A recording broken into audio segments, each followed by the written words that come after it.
Hatid na may kabutihan sa kalusugan para sa buhay na makabuluhan. Mga eksperto'y pinag-isa, kami inyong makakasama. Maaasahang dalubhasa, kagaling ay matatamasa. Hiling galing, sagot sa inyong hiling. Muna sa suliranin, hiling galing. Hiling galing, alternatibong solusyong maaasahan. Siyensya para sa ating kaalaman.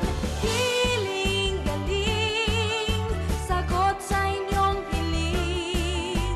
Lunas sa suliranin, hiling galing. Hiling galing, alternatibong solusyong maaasahan. Siyensya para sa ating kaalaman. Hiling galing.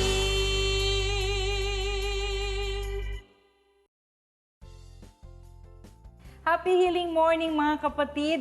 Mayad-ayad nga agahon sa mga kapatid nating nanonood sa Aklan. Ang galing ko, no, Chef? Opo, Happy Doktora. healing morning! Doktora, happy- Nagbakel pa! Happy healing morning din po, Doktora. At maya pabak sa mga kapatid natin sa Pampanga. Maya paabak. Maya Ayan, hello paabak, po yan sa po. inyo. Sana ay masayang-masaya ang inyong linggo ng umaga. Walang konsumisyon. Marami po kaming inihandang impormasyon tungkol sa kung paano tayo mas magiging malusog at malayo sa karamdaman sa natural na paraan. Alam niyo po, Doktora, na isa na lang pong masarap na recipe ang gagawin natin mamaya sa Healing Sangkap. Ang paborito niyong gulay na sayote. Yan. Wow! Gagawin natin sabaw. Hydrating yan, Chef. Opo.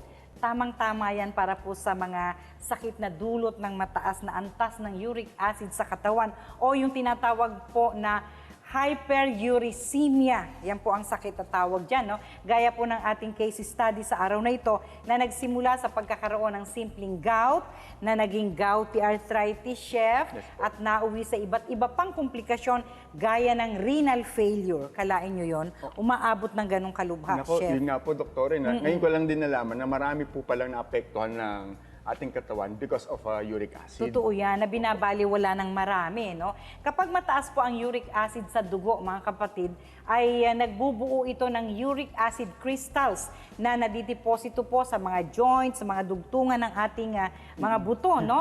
Sa simula, ito po ay nagiging gout, ayan. At kapag lumala na, Chef, ay nagiging arthritis na, no? Samantala, ang sobrang uric acid po sa ating dugo ay maaari ding mabuo bilang uric acid kidney stones o bato na nanggaling sa uric acid o ito yung tinatawag natin na bato sa bato, Chef, no? At yan po ang naranasan ng pasyenteng makakasama natin sa umagang ito.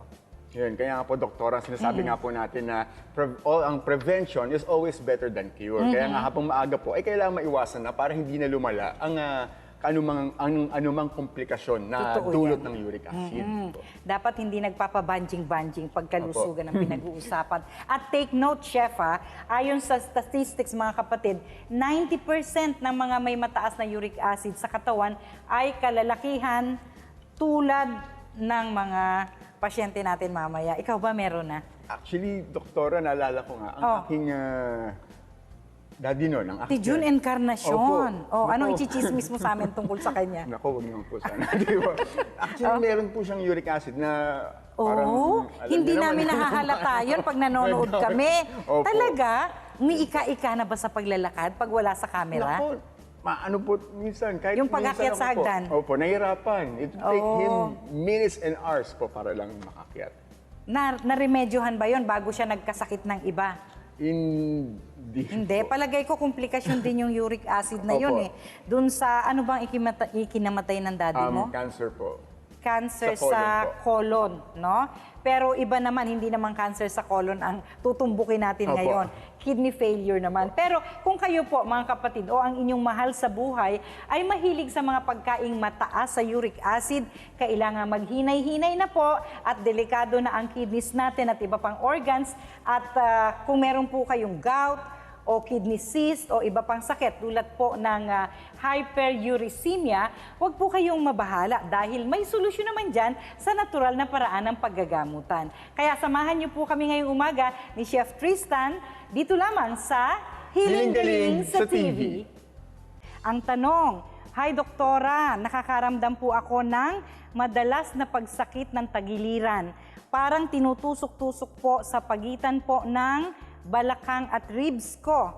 Sa kidneys po kaya ang problema? Katanungang kaugnay sa sakit sa kidney at uric acid, bibigyang kaukulang sagot ni Dr. E. Mag-antabay lamang dito sa Hiling Galing sa TV.